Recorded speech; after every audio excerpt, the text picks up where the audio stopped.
Mic on हो जाए।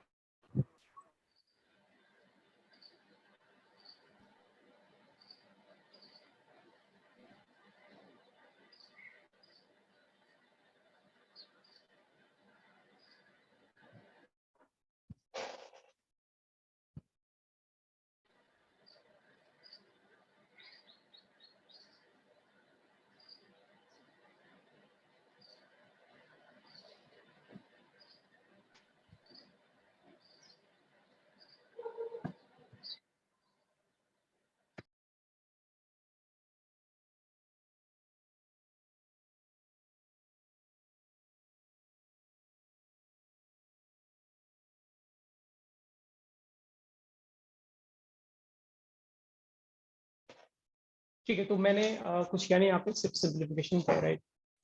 इस सिंप्लीफिकेशन में आपको ये ध्यान रखना होगा, फाइनल आंसर जब आप लिख रहे हो तो you have to be very clear. Final answer में बिकॉज आपका चार्ज आपने डिसाइड किया तो ऑलरेडी कि चार्ज हमें नेगेटिव लेना पड़ेगा, सो माइनस साइन डालना मत भूलना है ना।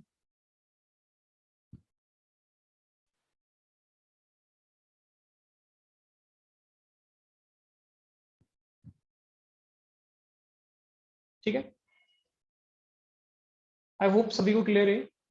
फास्ट नोट करो ना। कुछ नहीं किया मैंने, सिर्फ सिंप्लीफिकेशन किया है कि कैपिटल की और ए स्क्वायर को कैंसिल आउट कर दिया, दैट्स इट। बाकी चीजें तो क्लियर ही है इसमें। अगर एक्स एक्सेस के अलॉन्ग नेट फोर्स जीरो है ना, तो वाई एक्सेस के अलॉन्ग यहाँ पर net force by default zero आएगा। ठीक है, किसी को बिलीव नहीं है तो वाई एक्सेस के अलॉन्ग जो भी फोर्सेस लग रहे हैं आप उसका कॉम्पोनेंट लेकर ट्राई करके देख सकते। So F net along Y axis यहाँ पे लिख देता हूँ, ये भी जीरो ही आएगा। और for same value of small Q, ऐसा नहीं कि आप स्मॉल क्यू का वैल्यू डिफरेंट आएगा, तो वो आप जीरो करोगे तो वहां से भी स्मॉल क्यू का वैल्यू सेम आएगा। ठीक है, कोई दिक्कत इसमें तो बताओ।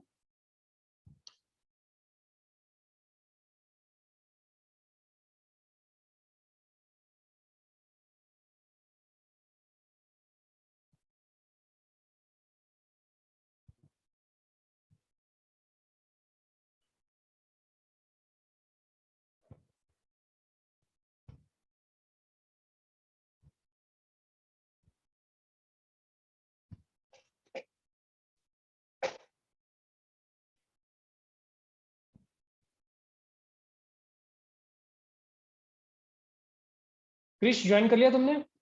Very able to join, are you there? Yes sir. Awesome.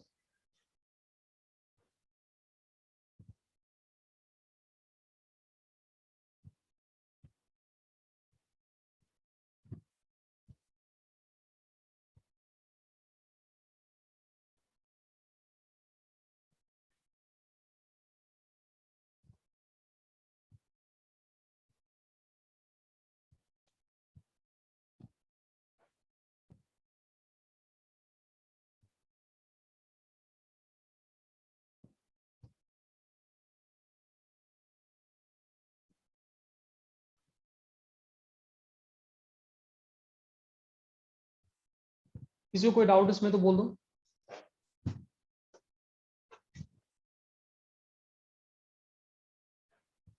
Otherwise note करो।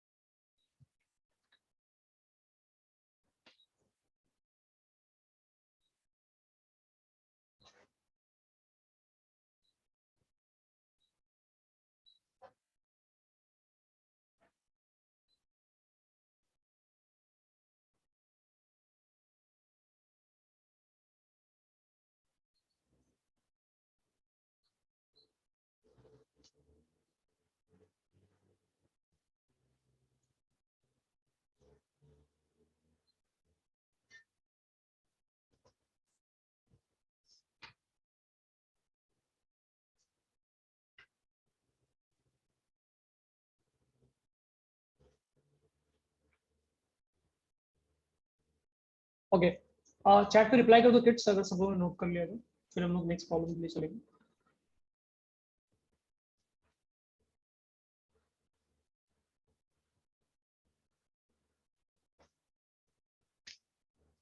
सो आई गेस सबने नोट कर लिया है, another and all everyone has noted. Alright, so आगे बढ़ते हैं, लेट्स सी नेक्स्ट प्रॉब्लम में क्या। तो अभी तक हम लोगों ने क्या डिफरेंशिएशन का यूज को देख लिया, मैंने आपको बता दिया। डायग्राम्स वगैरह 2 डायमेंशन में कैसे डील करना है वो भी मैंने आपको बता दिया। नेट फोर्सेस अलग अलग एक्सिस के अलॉन्ग जीरो करके प्रॉब्लम सॉल्व करना वो भी हम लोगों ने देख लिया।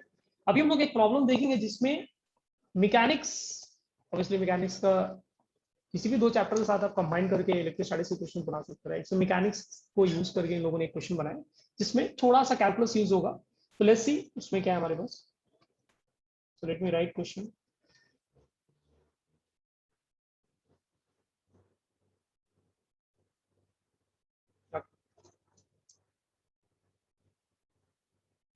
आई होप मेरी वॉइस क्लियर है।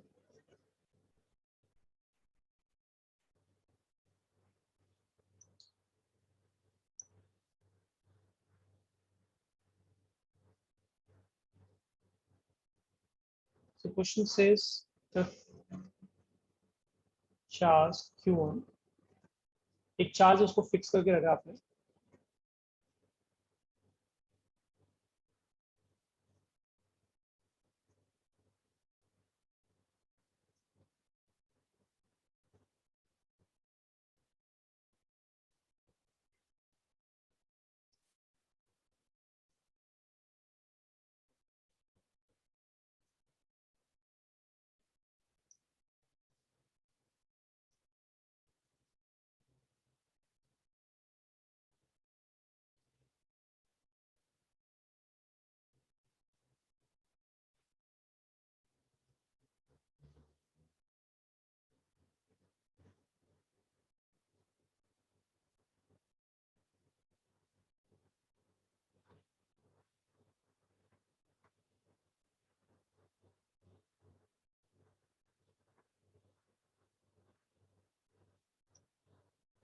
मेरी हैंड राइटिंग थोड़ी, बचपन में मैंने ध्यान नहीं दिया हैंड राइटिंग का, so I hope you guys are able to manage it. So I think you गलत लिख दिया क्वेश्चन मैंने। If charge Q1 is fixed and Q2 is free to move, then find out velocity of Q2 when it reaches distance R2 after it is released from a distance R1. Friction आपको consider नहीं करना है, so I will just add it, no friction में simply लिख देता हूँ। ठीक है, सिनेरियो कुछ इस तरह का सिनेरियो बना लेते हैं। सो रेफरेंस के लिए येलो कलर ले लेता हूँ। सिनेरियो ऐसा है कि यहाँ पर एक चार्ज है आपके पास विच इज फिक्स्ड है, Q1 है, ये फिक्स्ड है आपके पास, और इसके सामने चार्ज Q2 है जो डिस्टेंस R1 पर है, और फिर ये ऑब्वियसली ये मूव करेगा बिकॉज सेम चार्ज लगा आपने, फोर्स लगेगा, राइटवर्ड डायरेक्शन में मूव करेगा, सिमिलर नेचर का चार्ज है। तो ये Q2 कुछ यहाँ पर आ जाएगा, ठीक है, at some other distance R2। इसके बेसिस पे आपको प्रॉब्लम सॉल्व करना है। ठीक है, इसमें ट्राई करो ना, कुछ लोग दिमाग लगाओ इसमें, एंड आई एम श्योर कुछ ना कुछ एनालिसिस हमारे माइंड में आएगा। Okay, give it try, let me know, try करो आराम से।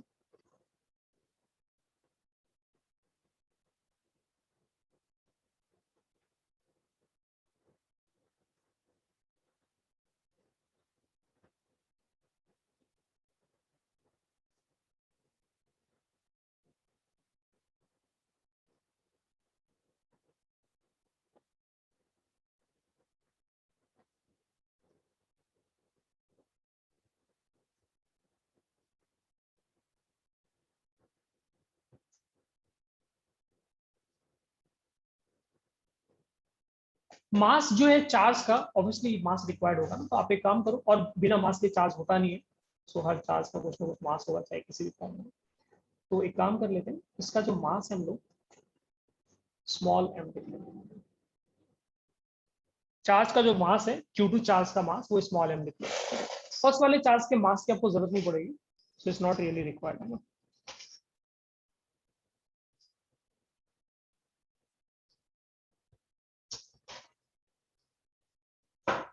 ट्राई करो, लेट मी नो, कुछ और थॉट्स आ रहे हैं, कुछ और गड़बड़ है तो बताओ।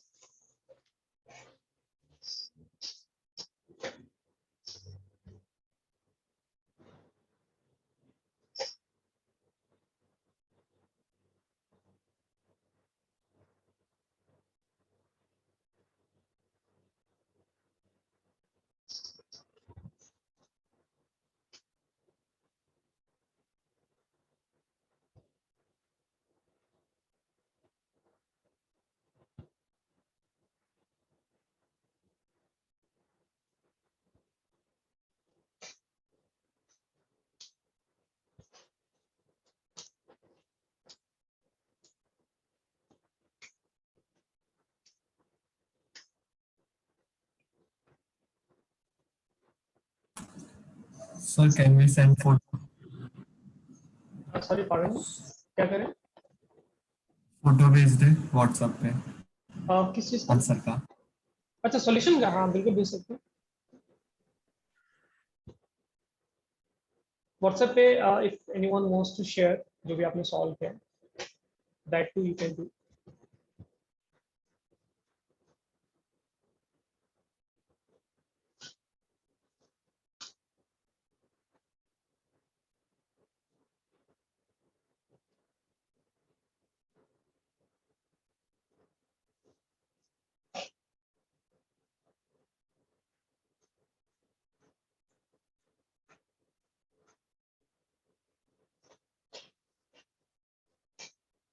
व्हाट्सएप पे किसी ने शेयर किया है solution. To me it seems correct, but क्या आपने डायग्राम नहीं बनाया और शो नहीं किया कि आर और डी आर का मतलब क्या है? ठीक है, इसमें क्या होगा फिर हमारे साथ आगे मिस्टेक्स हो जाएंगे, अगर रेफरेंस वगैरह थोड़ा भी आगे पीछे हुआ ना तो गड़बड़ हो जाएगा। ठीक है, तो we need to ensure every time कि आप डायग्राम बनाओ, इसमें आप दिखाओ कि what you mean by force, acceleration या जो भी आपके पास। और आपने इंडिकेट किया only one side, like how is it possible? अच्छा अच्छा, बाद में आपने अपने हाफ में इसका लिखा है, ठीक है होता है। बट थोड़ा सॉल्व करने का जो मेथड है ना उसमें क्या है, डिटेल पहले से डालो, शॉर्ट में मत मारो। उसका रीजन ये है कि आपको जेई मेंस में पेपर काफी सारे मिलेंगे सॉल्व करने के लिए, लेकिन अगर आपने जल्दी में थोड़ा सॉल्व किया है और चीजें मिस आउट की है ना, तो उसमें क्या है, मिस्टेक्स ढूंढना और उसको करेक्ट करना। और मान लो अगर आंसर मैच नहीं करता है आपके जेई मेंस के एग्जाम में, तो फिर उसमें करेक्शन के स्कोप खत्म हो जाएगा। आपको क्या है, फिर से सॉल्व करना पड़ेगा, सेपरेट सॉल्यूशन फिर से स्टार्ट करना पड़ेगा स्क्रैच से। वो आपका इसमें एक्चुअली डबल टाइम वेस्ट होता है। ठीक है, तो ये अभी से हमें हैबिट डालना है कि जो भी चीजें हम लोग लिख रहे हैं थोड़ा सा डिटेल उसमें डालते हैं। किसी और का रिजल्ट आ रहा है कुछ, एनीथिंग एल्स?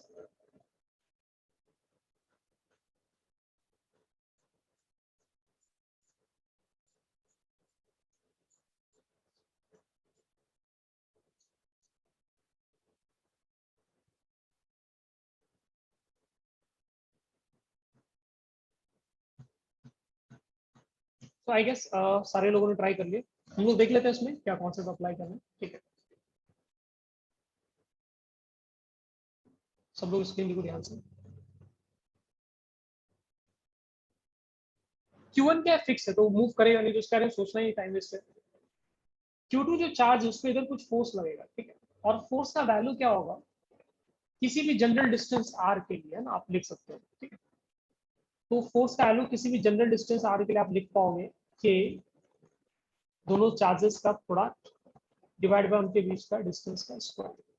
ठीक है, और ध्यान से नोट करना, r जो है इंडिकेशन में आपको क्लियर करना होता है कि आप कहां से कहां तक को r बोल रहे हो। तो r क्या है, Q1 को एज ए रेफरेंस लेते हुए मैं इसको r बोल रहा हूँ। ठीक है, ये क्लियर रखना माइंड में ना, रैंडमली R1 R2 नहीं लिखना है। ठीक है, R1 R2 तो क्या डिस्टेंस है, लेकिन R क्या है, आप रेडियस वेक्टर ले रहे हो, किधर जा रहा है वो डायरेक्शन, रेफरेंस है। तो रेफरेंस हमारा Q1 है, वहां से राइटवर्ड डायरेक्शन में R को हम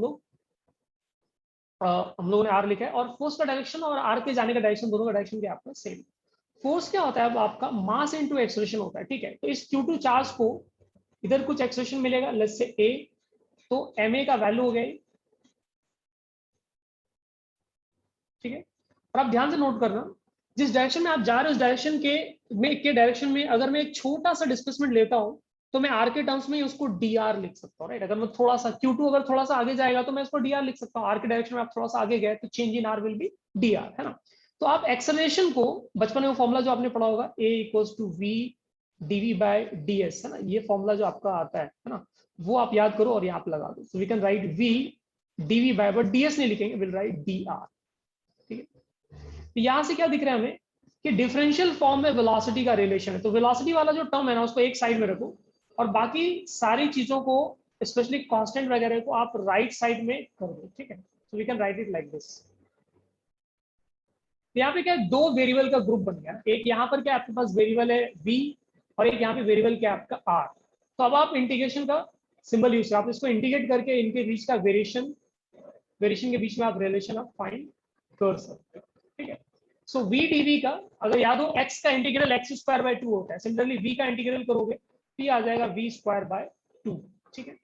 राइट साइड में जो कांस्टेंट है k q1 q2 over m, ये सब तो कांस्टेंट है, तो इसमें दिमाग नहीं लगाना है, ये बाहर आ जाएगा। डिफरेंशिएशन में भी कांस्टेंट अगर मल्टीप्लाई हो रहा हो तो बाहर आ जाता है, इंटीग्रेशन में भी आपका कांस्टेंट अगर मल्टीप्लाई हो रहा हो तो बाहर आ जाएगा। तो यहाँ पे आपको कुछ करना नहीं था। 1/r² का इंटीग्रेशन, अगर आपको याद हो 1/x का इंटीग्रेशन हम लोगों ने पहले प्रीवियस क्लास में किया था, -1/x आता है, तो 1/r² का इंटीग्रेशन क्या होगा, उसी फॉर्म में -1/r आता है। ठीक है। यहाँ पे लेकिन हम लोगों ने लिमिट नहीं डाला है ना, तो लिमिट की बात कर लेते हैं।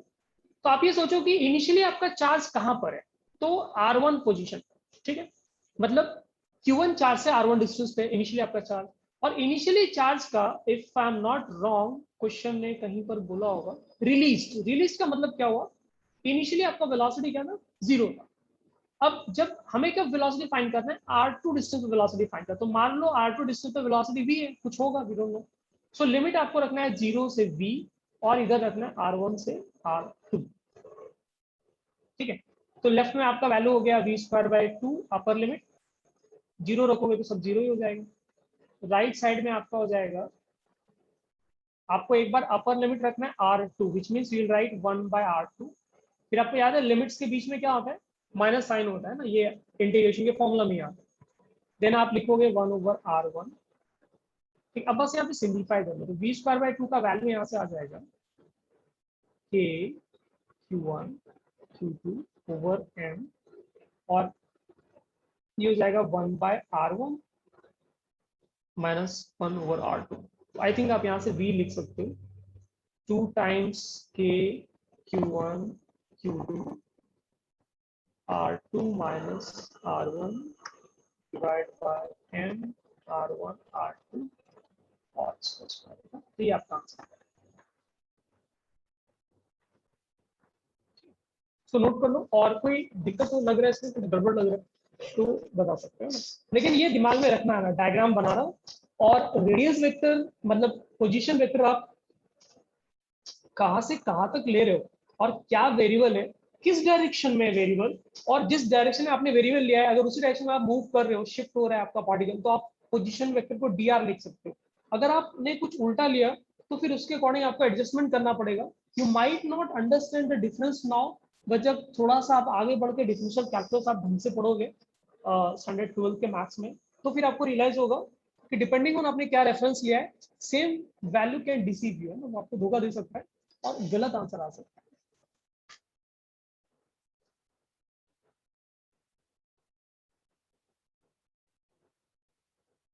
नोट करो किड्स इसको।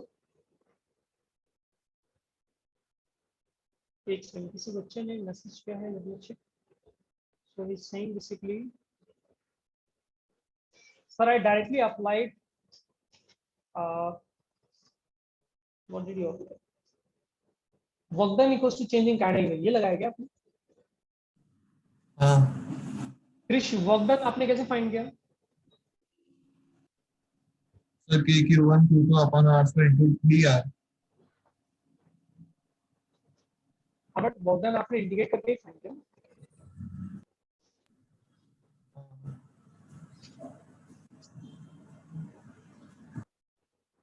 वर्क डन आपने इंडिकेट करके ही फाइंड किया।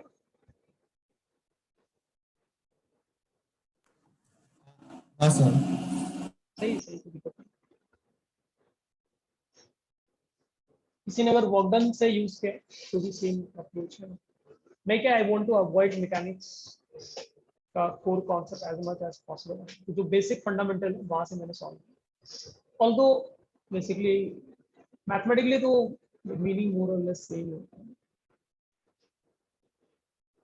बी स्क्वायर का टर्म आ गया मतलब बेसिकली आप काइनेटिक एनर्जी की बात कर रहे हैं, तो अंडरस्टूड। ओके बच्चों, थोड़ा फास्ट नोट करना है ना।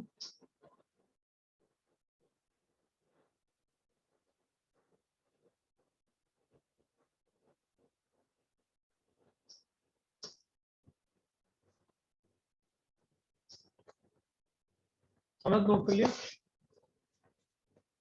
चैट पे रिप्लाई करो फटाफट, हम लोग एक और प्रॉब्लम करेंगे।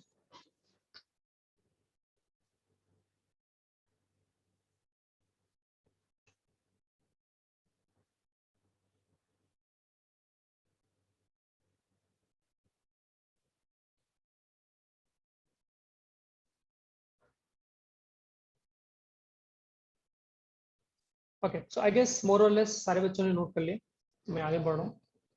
एक दूसरा प्रॉब्लम देखते हैं जहाँ पे फ्रिक्शन और कूलम्ब्स लॉ को रिलेट किया। Let's see if we can solve it.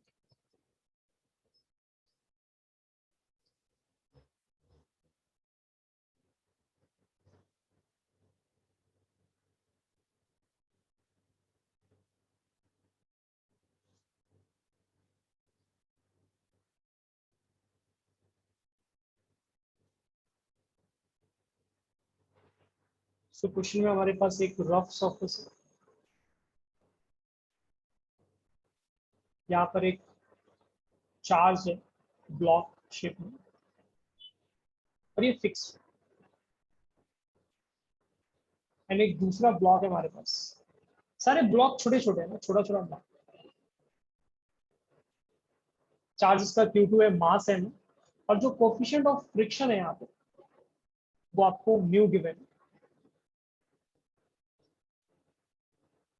And we need to find the range of Q2 for which the particle is at rest.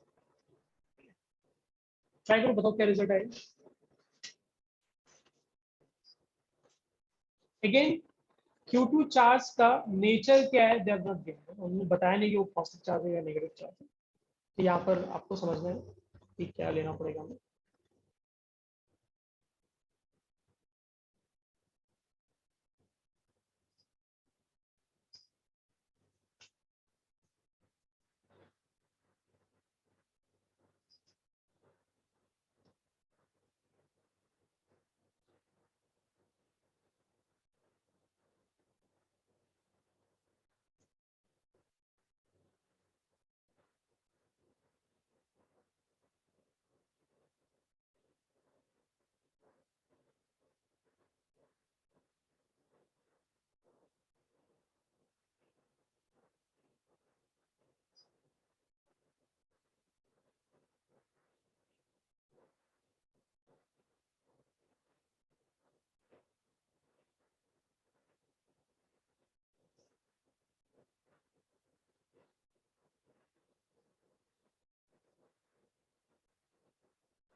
आ रहा है रिजल्ट?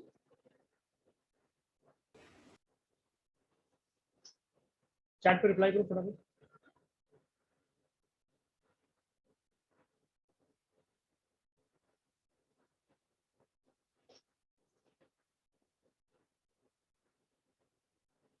हाँ, आराम से सॉल्व करो। बिगनिंग में क्या हमें टाइम मिलेगा सॉल्व करने के लिए, आराम से हमें सॉल्व करना है। एक बच्चे का आंसर आया है, let me check. Mu G denominator में कैसे चला गया, मैं ये सोच रहा हूँ।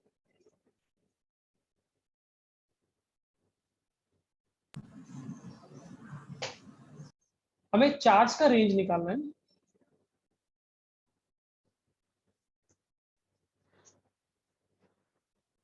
चार्ज का रेंज फाइंड करना है, मतलब देखो बहुत ज्यादा चार्ज होगा तो क्या होगा, बहुत बड़ा रिपल्शन फोर्स आएगा, बहुत बड़ा रिपल्शन फोर्स आएगा तो Q1 तो फिक्स है, Q1 को कुछ कर नहीं सकते, बट Q2 तो जाएगा ना, Q2 मूव कर जाएगा।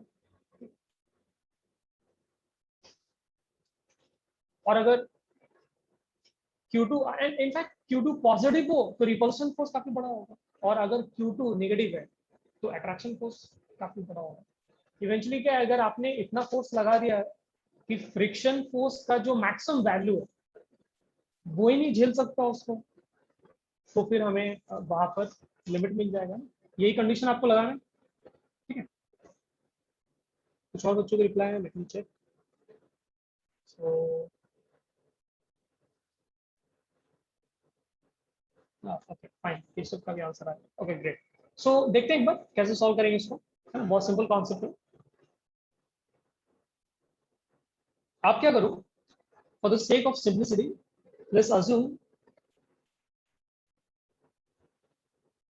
जो Q2 का वैल्यू हमारे पास, समझ का भी आंसर आ गया। Okay nice.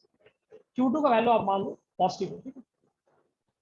Let's say Q2 positive charge, Q2 अगर हमारे पास पॉजिटिव चार्ज है तो आपको ऐसे सोचना है कि ए क्या है ना, बी को इधर फोर्स लगा रहा होगा, ठीक है।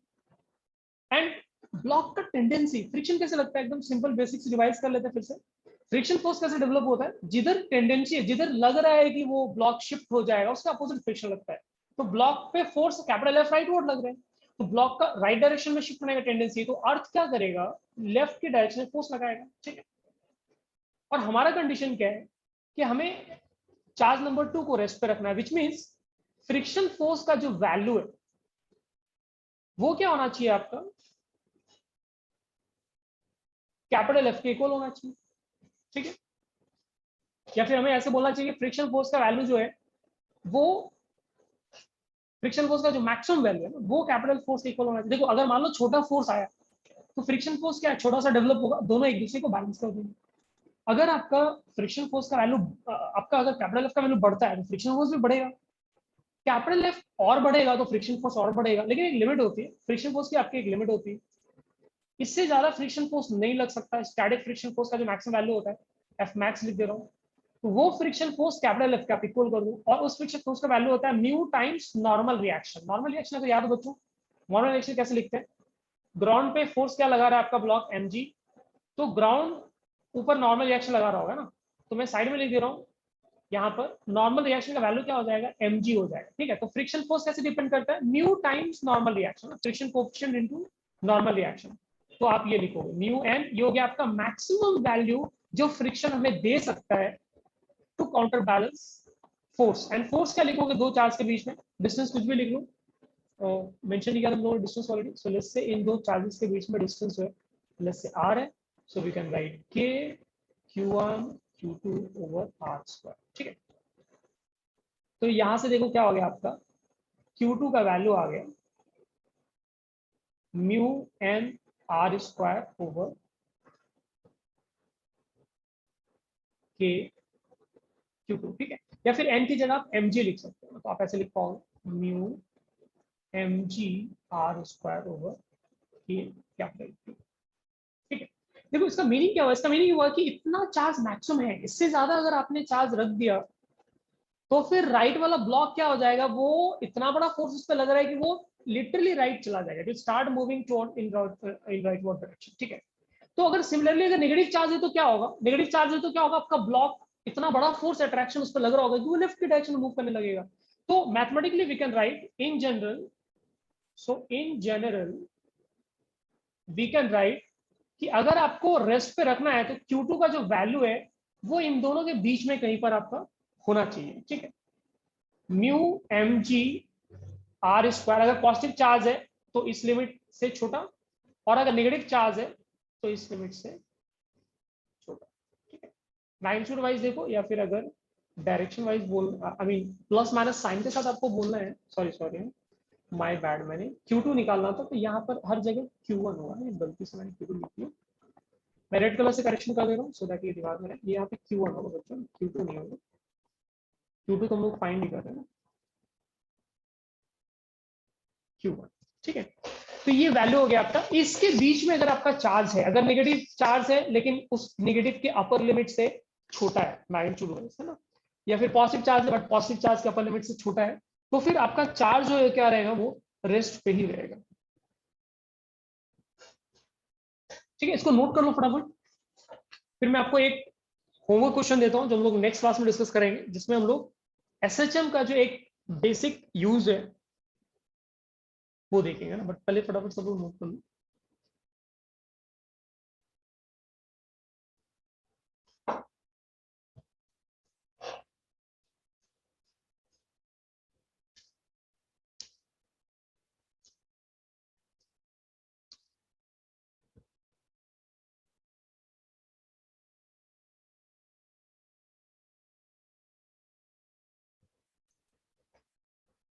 और जो क्वेश्चन मैं होमवर्क दे रहा हूँ ये तो मतलब क्लास होमवर्क टाइप है, मतलब क्लास की कंटिन्यूटी को मेंटेन करने के लिए आपको ये ध्यान रखना है। आप जाकर पीछे आपको एसएचएम रिवाइज नहीं करना है, ठीक है। You just have to try and solve it, that's it. ये नहीं कि आप हर क्वेश्चन के बाद हम लोग पिछला एक चैप्टर ही जाके रिवाइज करें कि नहीं नहीं मेरा एसएचएम नहीं आता है, that is not how we will do it, ठीक है। क्योंकि मैं आपको इवेंचुअली बताऊंगा कि हमारा कोर फिलॉसफी जो है उस पर्टिकुलर क्वेश्चन के लिए क्या था और उसमें कितना सा मैकेनिक्स हमें चाहिए था। एंड यूजुअली जो मैकेनिक्स ये होता है वो बहुत छोटा सा होता है, ठीक है। तो उसके चक्कर में आप पूरा रिवाइज करो तो गड़बड़ हो जाएगा, टाइम वेस्ट नहीं करेंगे। ओके, सो आई गेस सारे बच्चों ने लिख लिया, तो मैं नेक्स्ट क्वेश्चन एक दे रहा हूँ, वो आप जरूर ट्राई करना।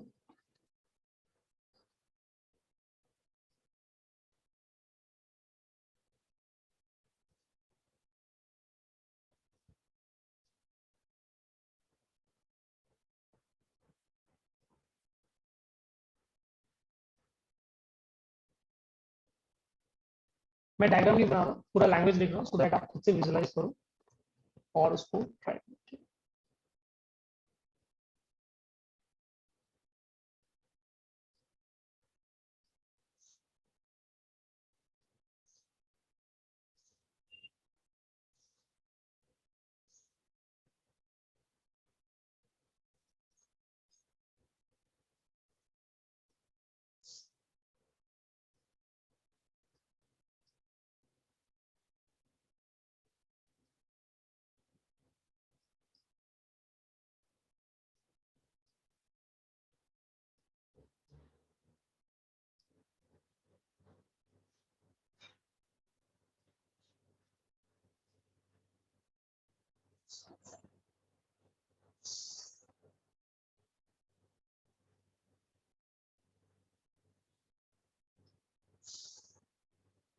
ये बहुत ही कॉन्सेप्चुअल प्रॉब्लम है, थोड़ा सा इसका इलेक्ट्रोस्टैटिक से लेना देना, थोड़ा सा मैकेनिक्स से लेना देना, बाकी कॉमन सेंस है। अप्रॉक्सीमेशन इसमें यूज करना पड़ेगा आपको, बट इसको ट्राई जरूर करें।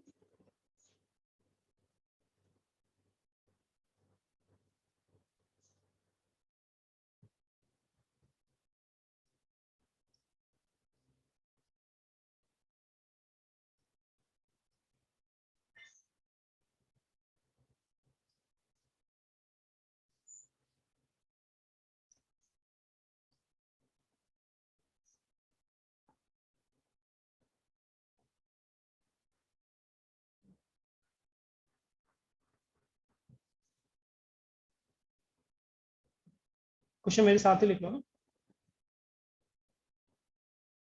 इस केस में नॉट ऑलवेज, जनरली क्वेश्चन मत लिखा करो, बट अभी क्वेश्चन साथ में लिखना।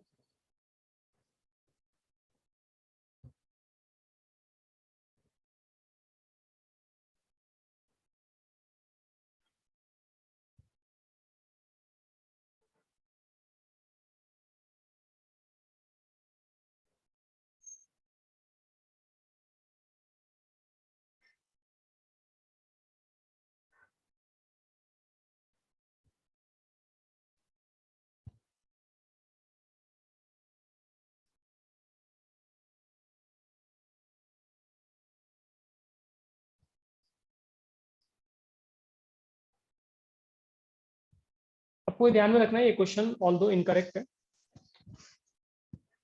क्योंकि एसएचएम में चार्ज होने का मतलब है चार्ज एक्सेलरेशन में, और अगर चार्ज आपका एक्सेलरेशन में है तो उसका मतलब ये है कि एनर्जी वहां पर लॉस होगा, इलेक्ट्रोमैग्नेटिक वेव्स प्रोड्यूस होती है एक्सेलरेटेड चार्ज से, जो हम लोग बहुत आगे बट बहुत हल्के से डिटेल में पढ़ेंगे, बहुत ज्यादा हमारे सिलेबस में नहीं है। बट अज्यूमिंग कि वैसा कुछ नहीं हो रहा है, वी हैव टू सॉल्व, ठीक है।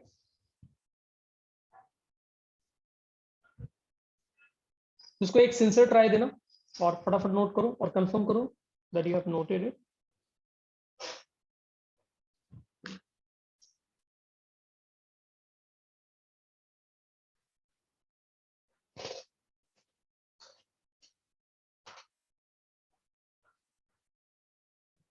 ओके, सो आई गेस सब लोगों ने नोट कर लिया। सो ये आपका होमवर्क है ना, कल आपको इसको ट्राई करना है, make sure you try it, and जो नेक्स्ट क्लास होगा हम लोगों का उसमें विल डिस्कस क्या बेसिक लेवल पे एसएचएम का जो एकदम कोर कॉन्सेप्ट है, कॉम्पिटेंसी, वो हम लोगों को यूज करना है एकदम छोटा सा, एंड थोड़ा सा इलेक्ट्रोस्टैटिक्स उसमें कंबाइन करना है, एंड अप्रोक्सीमेशन जो हम लोग बहुत फ्रीक्वेंटली इस चैप्टर में यूज करें, काफी जगह अप्रोक्सीमेशन हम लोग यूज करेंगे, इफ आई रिमेम्बर काफी जगह करते हैं, तो आगे आएगा आप देखोगे। सो अप्रोक्सीमेशन पे हमें स्पेशली ध्यान देना है कि अप्रोक्सीमेशन हम लोग किस तरह से और कहाँ पर और कितना और कौन से केसेस के लिए आप अप्रोक्सीमेशन अप्रोप्रिएट ले पाओ, ठीक है। So that's it for today, है ना, let's wrap up this session. Bye everyone, enjoy, all the best. I hope you learned whatever we were supposed to learn today. Thank you, sir. Okay, bye everyone, bye kids.